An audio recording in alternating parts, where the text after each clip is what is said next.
शादी में जब दूल्हे ने साली से वापस मांगे जूते तो उसे इतने जूते मिले कि उसने सोचा भी ना था।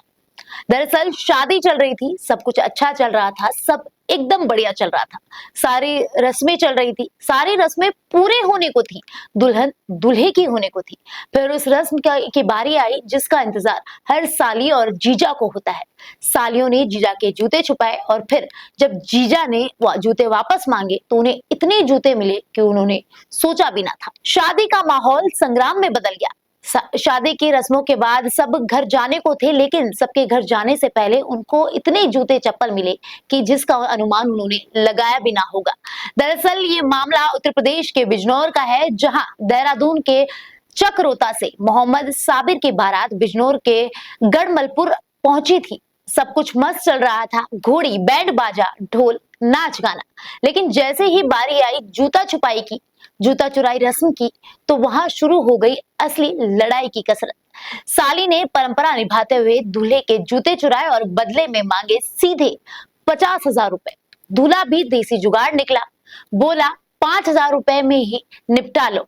अब ये बात साली को नागवार गुजरी, बहस छिड़ी, तकरार बढ़ी और फिर क्या, जूता छूटा और लट उठे। दुल्हन पक्ष की महिलाओं ने दूल्हे को भिखारी टाइप तक बोल दिया। बस फिर बवाल तो होना ही था, क्योंकि दूल्हा शादी के दिन राजा होता है और उसी दिन उसे अगर भिखारी बोल दिया जाए तो बवाल तो होना ही था। इसके बाद बारातियों की मौज मस्ती बदल गई लाठी डंडों की भिड़ंत में। उसके बाद दूल्हे मियां नाराज हो गए और दुल्हन को साथ ले जाने से इनकार कर दिया।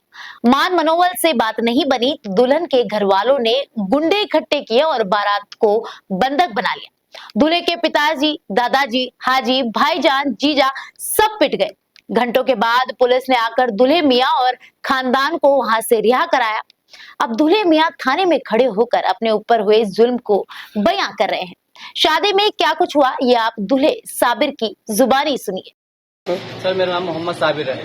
क्या मामला है? सर मैं शादी थी मेरी, आज मैं इनके घर आया था और जो छोटी सरा होता है ना सर, वो सलामी, मैं उस पर गया तो साली ने 50,000 मांगे तो मैंने उनको 5,000 रुपये दिए।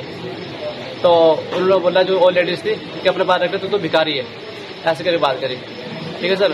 तो फिर उन्होंने आपस में झगड़े हुए इनके और फिर मैंने बोला कि मुझसे कोई गलती हो तो मैं हाथ पकड़ के माफी मांग लूंगा, अपने तुम्हारे सबके पैर पकड़ लूंगा, लड़की को भेज दो आप खुशी से बस।